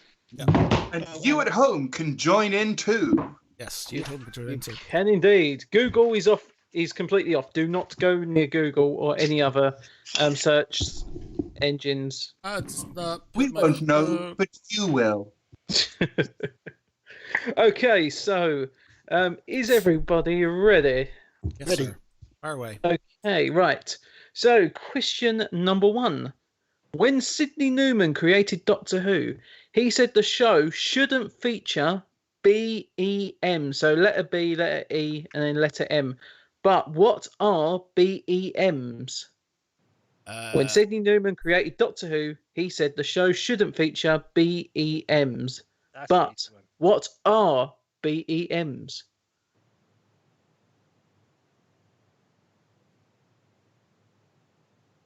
I don't know if the silence at the beginning is a good thing or a bad thing. I have nothing. It's I a don't know bad anything thing. about Doctor I Who. have so- no If idea. you know Doctor Who, you will know this answer. Number No. Number 2. Which actor received the highest paycheck for the 2008 film Iron Man? Say it again? Which actor received the highest paycheck for the 2008 film Iron Man? Yep. Obviously, I'm not asking for the amount, just obviously the actor who received the highest pay. Okay. Number 3. In The Simpsons, what's the name of the character that brings the monorail to Springfield? Oh, no! In The Simpsons, what's the name of the character that brings the monorail to Springfield? I've got it in the tip of my tongue. I know the song and everything. Monorail. Ogdenvic and West Haverbrook. West, North Haverbrook. North Haverbrook, yeah, sorry. Fuck, I can't remember his name now. Fuck. Okay. All right, let's go with a slightly easier one then. Question 4. In the original Star Trek series, what is the registration number of the Starship Enterprise? Easy. In the original Star Trek series, what is the registration number of the Starship Enterprise? I'm not going to get any of these right. You're going to have to hand you a geek card, aren't you? Well, I'm not Geek Pride. in my defense, I'm not into Doctor Who. I'm not a massive original Star Trek series person. I kind of know what the Simpson one is, but I can't get it off my head. I think I know number 2. So it's just, if you start talking about Warhammer and board games and things, I might be able to get them. Okay. Right, maybe next time. Right, you're not going to get this one at all then, Matt. Number 5. Olivia Olson voices which character in Adventure Time?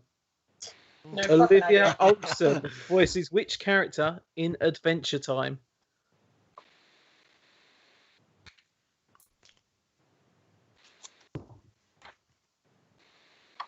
I've seen Adventure Time, but I just can't remember. I'm trying to think. Is it the name of? Mike's gonna kick my ass for this.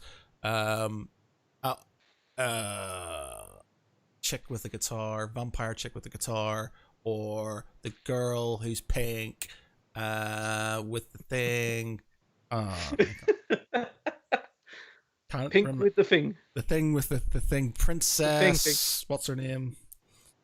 There's a dude that people wear the hat of a lot. Oh yeah, that one. Yeah. That one. Yeah, I know what you With mean. the thing. Yeah. Okay, number 6. In The Walking Dead, what is the name of Negan's baseball bat? Oh, Oh, I know that one. In The Walking Dead, what is the name of Negan's baseball bat? I've got one, I think. Yay! All right, number 7. In Futurama, what is the name of the canned drink that Fry is addicted to?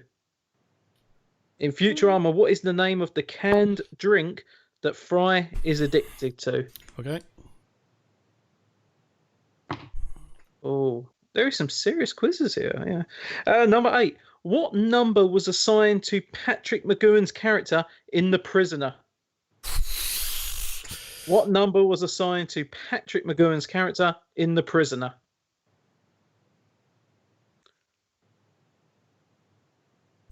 No idea. I'm not a number. I'm a free man. Number 9. What was the name of the ship used by Ripley and her crew in the 1979 Alien film? Oh, there we go. Got to have that one. What was the name of the ship used by Ripley and her crew in the 1979 Alien film?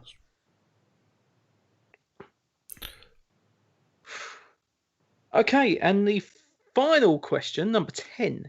In The Matrix, what colour pill is taken by Neo to help him see the truth? Oh God. In The Matrix, what colour pill is taken by Neo to help him see the truth? Okay. Think about that. Yeah, but if you wasn't thinking about it, you'd know it straight away. But when it gets thrown at you, you go, "Oh God, what one is it?" Yeah, exactly. Thank you It's very the much for doing that to tangerine me. pill. Right. Is everyone all good? Does anyone want any repeats, or you're confident? No, Awesome. I'm not going to get more than three or four of these right, but there you go. Eight answers. Not fix this for me. Okay. Right. So everyone good? No, 4, 7, and 8, please. Which ones? 4, 7, and 8. 4, 7, and 8. All right. Number 4. In the original Star Trek series, what is the registration number of the Starship Enterprise? Sorry, that was the notepad there. Thank God. Number. That was such a weird creak. I can't even repeat it now, so I can't even prove it. Number 7. In Futurama, what is the name of the canned drink that Fry is addicted to? And number 8. What number was assigned to Patrick McGowan's character in The Prisoner? Are we all good? Yep. Right. Daniel, have you got your answers? Yep. All right, then. Number 1. When Sidney Newman created Doctor Who, he said the show shouldn't feature BEMs. But what are BEMs? Does anyone know the answer? Yep. Go No. on. Bug-eyed monsters. Yes. What was Bug-eyed that? monsters. Oh, yeah. Gosh. Because originally they What a didn't want it to be weird about film to have. aliens. It was supposed to be educational. It was supposed to be. Historic and educational, wasn't it? That's it. Yeah. And then obviously they threw that out with Daleks. Number 2. Which actor received the highest paycheck for the film Iron Man? Jeff Bridges. No, Terrence Howard. Terrence Really? Howard. Oh, Yeah. wow. Terrence Howard apparently got paid $8 million for his part as Rhodey. Robert Downey Jr. apparently only earned $1 million. Oh, That is was it- because no one believed in him at the time, because it was his first major role since anything. I believe the justification was that at the time, Terrence Howard had the most box office earnings. Yeah, because he'd But that- just been nominated for Oscar a couple of years before, and Yeah. And then I he think- fucked it for himself in the next Yeah. next one. Oh god, yeah. That's Oh, film cause- lore. Okay, number 3. In The Simpsons, what was the name of the character that brings the monorail to Springfield? Anyone get it? No. Yeah. Lyle Langley. Ah, that's it. Or is Lyle that, Langley, voiced by the late, great Phil Hartman. Number 4. In the original Star Trek series, what is the registration number of the Starship Enterprise? Come on, everyone's got this, please. NCC 1701. Woohoo! That's Got it right. Later destroyed and replaced by the same, except with an A at the end. The Oh, former yeah. USS Yorktown. USS Yorktown was was the original idea, but not what they eventually ended up going with. But was later brought back as in Star Trek Beyond as a nice callback. Ah. Ah, cool. Here we go. Number 5. Olivia Olson voices which character in Adventure Time? Anyone? the vampire? I vaguely recall not having watched it. Something Marcel or something like that. That's Marcel. Marceline, the Vampire Queen. Ah, damn it. I was so close. So close. Okay, number 6. In The Walking Dead, what is the name of Negan's baseball bat? Lucille. Lucille. Lucille. Named Yes. after his wife, I think. It was, and I actually have got a replica Lucille right next to me. Just as long as no one else finds out about it, i.e. police. Number 7. In Futurama, what is the name of the canned drink that Fry is addicted to? Slurm. Slurm. Yes. It's stuff in Simpsons, isn't it? Something like that. Yeah. Because Slurm is. Does anyone remember the episode where you find out what Slurm actually is? Oh, it's like secretions from some slug or something, isn't it? It is. Yeah. It is. It's so creepy, but it's so funny as well at the same time. When Fry just keeps drinking it. Fry. Fry. Number 8. What number was assigned to Patrick McGowan's character in The Prisoner? This Number is a random. Number 6. Oh. Number 6. So it's not 2,675. No. No. If he got there a lot later, he probably would have been. Yeah. It's only a small village. Yeah. If he was sent there today, that'd probably be what he'd get assigned, yeah. Number 9. What was the name of the ship used by Ripley and her crew in Alien? Was it Silico? No. Nostromo. Nostromo. Nostromo. Sulaco Sulaco was in aliens. Oh, fuck. Yeah. Nostromo. And then finally, number 10. In The Matrix, what colour pill is taken by Neo to help him Red. see the truth? Tis red. I said blue. Oh, what blue? That means you want to believe what you see in front of you, even though it's not I do. true. I do. Right, so I just want to, out of curiosity, I want to know how everyone scored. I got a grand total of 3. 4. 3, 4, 4, 7. Hey, we have a winner. Blimey. 5. 7. So 'cause- Mr. Canty wins the imaginary bottle of wine and the pork Yep. scratchings. Yeah, it's on its way. It's on its way. Enjoy it at your leisure. So I hope I'm it tastes as good in your imagination as it did in mine. I won't put you past sending me an Phrasing. empty bag and an empty bottle. Oh no, that costs way too much. Then that. Right, well, that's been quite an interesting podcast, all over the place when it comes to subject matter, but hey, that's the way things should be, I think. That's We it. never did, and we didn't talk about the Clone Wars. We didn't talk about the Clone Wars. Sorry yeah. about that. Yeah. We did mildly touch on it with Mandalorian though, so Yeah. we did do a Star Wars episode last week. So recommend you checking out last week's podcast if you want to hear more about Clone Wars. Go, Laura, such a pro. Such a pro. Laura Hills says she got 5. Tribble 93. I got 18 out of 10. You can't prove anything, Barry. You can't prove that. Well, that scoring system definitely went out the window. I think we can prove that he can't count, if nothing else. Okay, so we'll leave it at that. Oh, it's possibly one of our longest podcasts we've had. It's nearly verging on the 2-hour mark. So, yes. Thank you very We did much. start on time. Yes, it did start on time, which is weird. No major hiccups, which was good. So thank you everybody for joining us. Thank you to quite a substantial amount of people who were watching it live, which is greatly appreciated. Thanks for all the questions and all the comments and stuff. We try our best to sort of get through the comments if we can. Sometimes we have to wait till people stop talking before we can talk about them, but we try our best. So yeah, thank you very much. I've been Matt Geary. With me, I've had Daniel Delargy.